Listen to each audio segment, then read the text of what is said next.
we have watched the warning signs flash red across the Persian Gulf.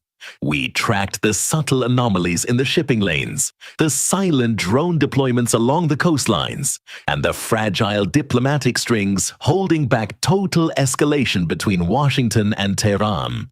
But diplomacy has a shelf life, and time just ran out. Welcome to Act 4, the final reckoning. What began as isolated intelligence signals has converged into an undeniable reality, a direct structural showdown in the world's most critical energy corridor. In this final chapter, the invisible bottlenecks break. From the total breakdown of strategic deterrence to the high-stakes mobilization of naval forces across the Strait of Hormuz, the systems that govern global stability are being tested to their absolute limits. This is no longer a localized standoff. The network is fracturing, the US Fifth Fleet is responding, and the world is scrambling to contain the fallout. This is the complete tactical breakdown. Let us begin. When the architecture of backchannel diplomacy turns to ash, the geographic flashpoints of the world regress into a state of raw, unmitigated economic warfare.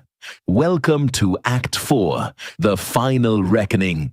By late May 2026, the confrontation between Washington and Tehran has reached a critical, definitive impasse. The conflict is no longer just a series of isolated proxy skirmishes. It has solidified into a permanent dual blockade that is systematically choking 20% of the world's daily petroleum supply and triggering the largest disruption to the global energy grid since the 1970s. The lines of engagement have become absolute. At a high-stakes White House cabinet meeting on May 27th, President Trump aggressively dismissed recent leaked peace frameworks as a total fabrication, issuing an uncompromising mandate on the strategically vital transit lane. Trump declared that under any final agreement, the Strait of Hormuz will remain entirely open to all nations, stating unequivocally that nobody is going to control it. Simultaneously, the United States Treasury Department deployed its newest economic weapon, implementing sweeping sanctions against the newly established Persian Gulf Strait Authority, the bureaucratic agency engineered by Tehran to enforce sovereign tolls and regulate passage through the waterway.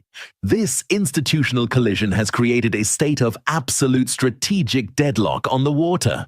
While US Central Command maintains a strict naval blockade to bleed the Iranian economy of $500 million in daily oil revenue, the Revolutionary Guard Corps has dug into its defensive positions.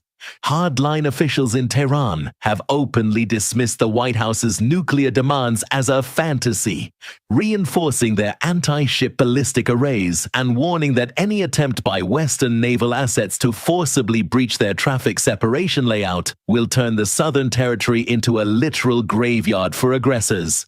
The terrifying reality of the dual blockade is that neither side possesses a viable political off-ramp. For Washington, surrendering freedom of navigation establishes a fatal international precedent. For Tehran, relinquishing control of the choke point means surrendering their ultimate geopolitical leverage. The economic margins are exhausted, the naval fleets are fully deployed, and the entire global order is strapped to a hair-trigger mechanism that is running out of time. Subscribe to Atlas GeoPulse. The briefing continues in Part 2. The kinetic gridlock inside the Strait of Hormuz is no longer just an isolated standoff between Washington and Tehran. It has transformed into a profound regional crisis that is fundamentally shattering the economic and diplomatic architecture of the Persian Gulf.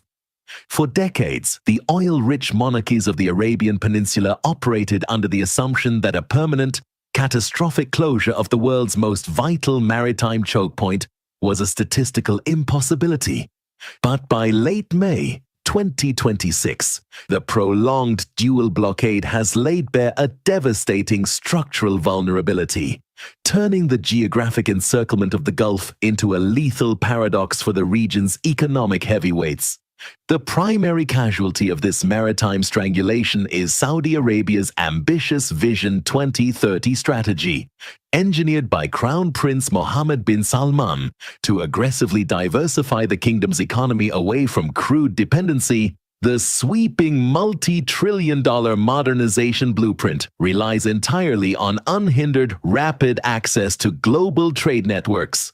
With standard shipping lanes completely blocked by mines and hostile missile arrays, the kingdom's massive infrastructure projects face unprecedented bottlenecks. The severe operational paralysis has forced the leadership in Riyadh to slow its consensus-driven decision-making process, completely reassessing its long-term survival strategy as the reality of a choked energy corridor threatens to derail decades of planned economic transformation. Simultaneously, the geopolitical pressure cooker has permanently fractured the traditional alliances within the Gulf Cooperation Council. The war has ignited a massive, unprecedented rift between Saudi Arabia and the United Arab Emirates. Desperate to mitigate the total loss of its primary export route through the strait, the UAE executed a shock geopolitical maneuver, officially exiting the powerful oil cartel OPEC to independently chart its own aggressive commodity clearance and security protocols. This deep institutional unraveling demonstrates that the regional architecture is being completely rewritten in real time.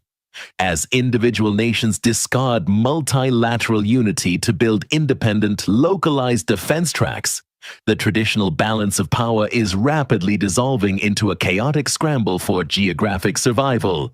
The collective security frameworks of the past are entirely broken. The economic futures of regional superpowers are hanging in the balance, and the vacuum left by the collapsing trade order is paving the way for a dangerous, desperate escalation. Subscribe to Atlas GeoPulse. The briefing continues in Part 3. As the regional security frameworks of the Persian Gulf dissolve into independent survival tracks, the core engine of global friction has returned to its most dangerous ultimate variable, the nuclear threshold. The geopolitical standoff is no longer just about territorial waters or sovereign transit tolls.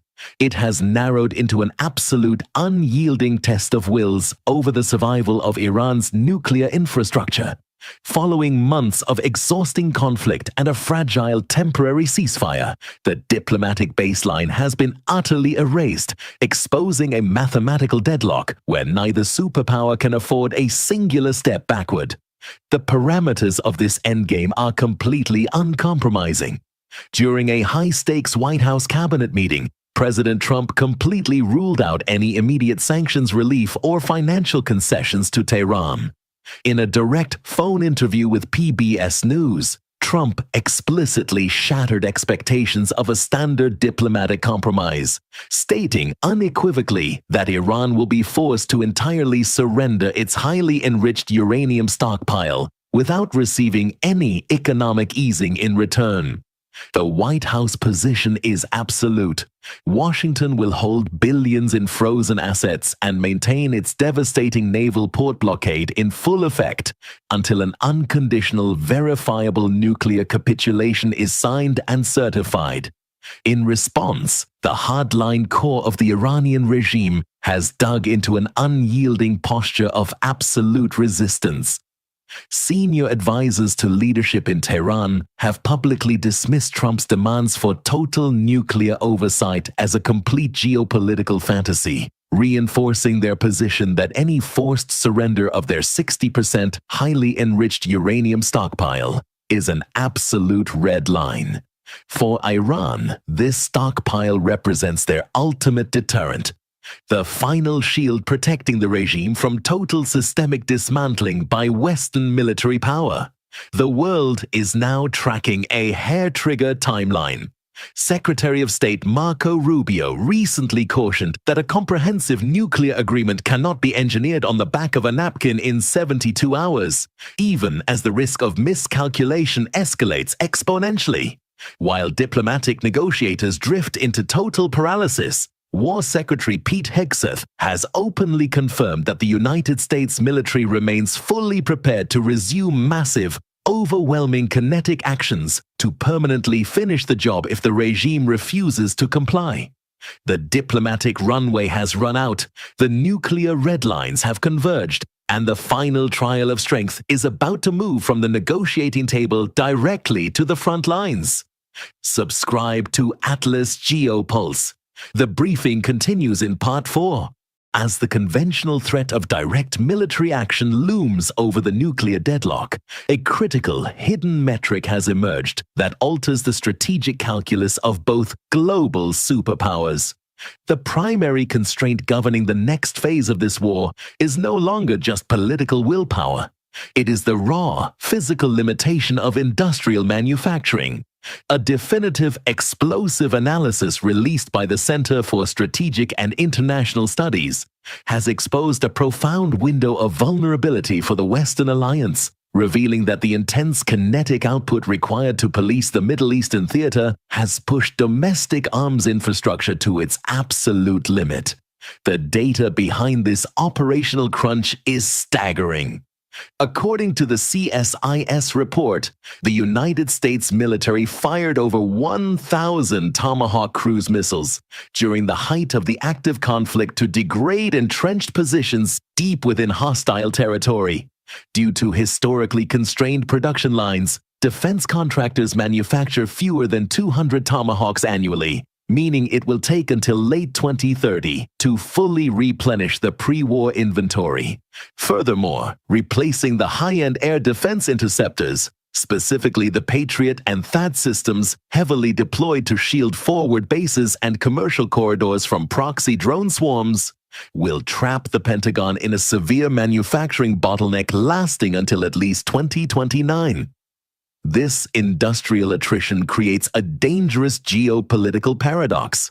While President Trump and Defense Secretary Pete Hegseth aggressively maintain that American forces possess more than enough munitions to dominate any immediate escalation scenario with Iran, the depletion of these deep inventories threatens to severely compromise long-term readiness elsewhere. War planners openly worry that this diminished capacity leaves a glaring multi-year window of vulnerability that global adversaries, particularly in the Western Pacific, could exploit to permanently challenge the international order. Consequently, the war of attrition is forcing an immediate, silent recalculation of the endgame. Washington must navigate a razor-thin tightrope, projecting absolute unyielding military deterrence to force a total nuclear capitulation, while racing against an internal industrial clock that cannot be solved by printing money or issuing executive orders. The stocks are depleted, the factories are lagging, and the strategic calculus of global power has been reduced to a high-stakes math problem where every spent missile shortens the timeline to a global tipping point. Subscribe to Atlas GeoPulse. The briefing concludes in the final segment. When the secret architecture of backchannel statecraft is completely exposed and industrial attrition collides directly with unyielding nuclear red lines, the resulting strategic vacuum cannot be filled by diplomacy. It can only be resolved by an absolute, definitive trial of strength. The journey across the Strait of Hormuz crisis has revealed that deterrence failure is rarely a sudden accident. It is the mathematical accumulation of incompatible geopolitical timetables. Today, the entire international order stands at the absolute precipice of this structural reality.